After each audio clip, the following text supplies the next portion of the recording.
This week's topic is trigger warnings. I'm assuming I don't really necessarily have to explain what a trigger warning is, but just quick thing, trigger warning is pretty much what it says. It's a warning that either something, a post or a video or something of the sort, can be triggering towards somebody if they're sensitive against that topic. It's very similar in an aspect to a spoiler alert with either a film or a movie or a book, where somebody's going to be talking about the ending of a book or something that may spoil something for others, so therefore they put out this little warning so those who are watching or listening are aware that what is going to be said next may ruin things for them. Trigger warnings, I'm very indifferent about. I feel as if some people misuse trigger warnings and they use them for everything, and therefore there are people out there that are either looking at their posts or their blogs or their videos, and there's just so many trigger warnings for everything that they get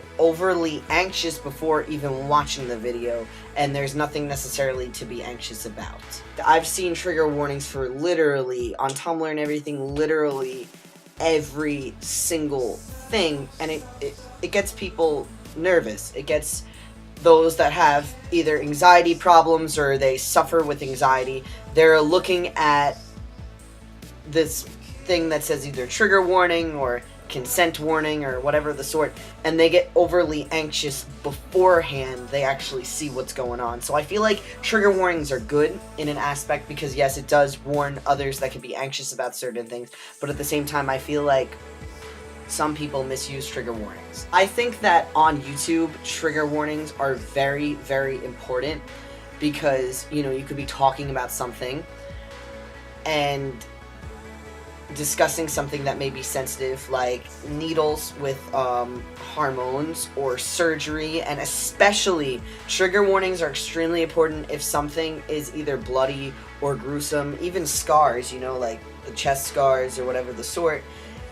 You should definitely, if you're a person that uses trigger warnings, you should probably put that like trigger warning scars, trigger warning surgery, blah blah blah, because people could get anxious. I know specifically that I get grossed out from blood and guts, and I see like on the internet tons of blood and guts and stuff, and I feel as if like YouTube should have warned me about it for sure. Tumblr is different because I feel as if trigger warnings are kind of obsolete and useless on Tumblr, and this is the reason why. When you're on Tumblr and you're scrolling down, most people put trigger warnings as hashtags on Tumblr. People look at the post before they look at the hashtags, so it's kind of in reverse. You see like either something that's like scars of somebody who self-harmed, or maybe an animal that was abused or something of the sort, and you see it before you actually see the trigger warning. So Tumblr is kind of in reverse because you scroll down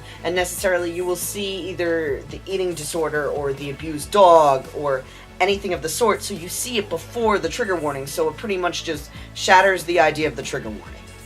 But I do believe trigger warnings have a purpose when it comes to things that are gruesome or things that could be triggering or something of the sort.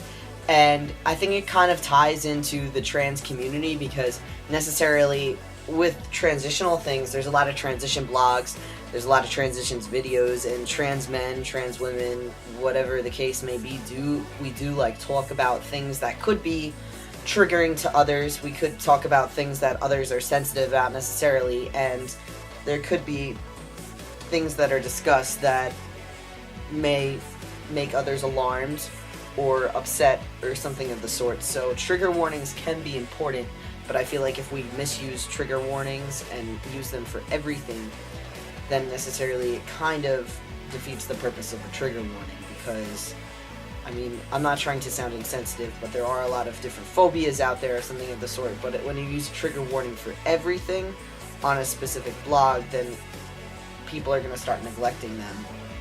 And when it's time for something that is really sensitive towards others, since there's trigger warnings for every single little thing else, they're going to neglect it. I don't really have a lot to say about this topic.